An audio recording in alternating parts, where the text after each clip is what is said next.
The Tampa Bay Lightning are one win away from sweeping the Stanley Cup Final, but if they clinch the series in Game 4 on Monday, families of players and staff will not be on the ice to celebrate.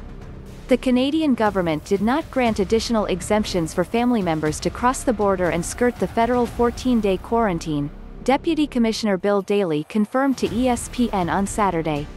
Annoyed, one Lightning player said in a text message to ESPN. But at this point I'm not surprised.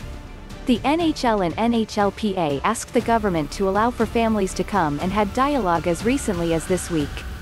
The NHLPA had warned players that it wasn't likely the government would approve the request, and as of Saturday there was no resolution, meaning it wouldn't be possible for families to come for Game 4.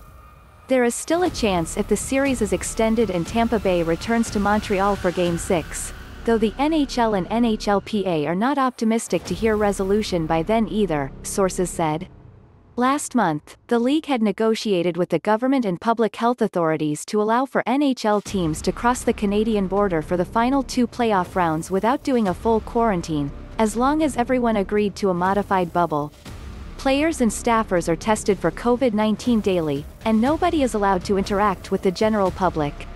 Since arriving in Montreal, the Lightning have only been able to travel between their hotel and the arena. Much like last year, we're secluded, so we're kept away from everybody, Tampa Bay coach Jon Cooper said Saturday, after his team took a 3-0 series lead against the Canadiens. Actually, it'll be similar to last year if we're fortunate enough to win because of just the scenario that's gone on, what's been agreed to. Besides the team charters, the NHL has also been able to arrange an additional charter for some rights holders, media and league officials to travel to Canada. All people on that charter are also living in the modified bubble requirements. When the Lightning won the Stanley Cup in Edmonton in September, there were only a handful of family members on hand. The only people allowed to enter the bubble ended up being Canadian family members living in Canada, which frustrated players, who felt the NHL and NHLPA moved the goalposts on them.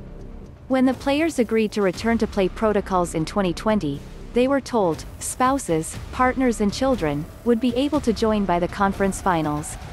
However, at the time of the deal in July, things were moving fast. The deal was agreed to on a Friday night, and training camps began that following Monday. The NHL never ended up getting those allowances from the Canadian government.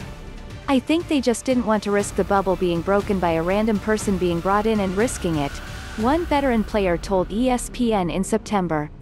But it felt like they promised that and then pulled it away.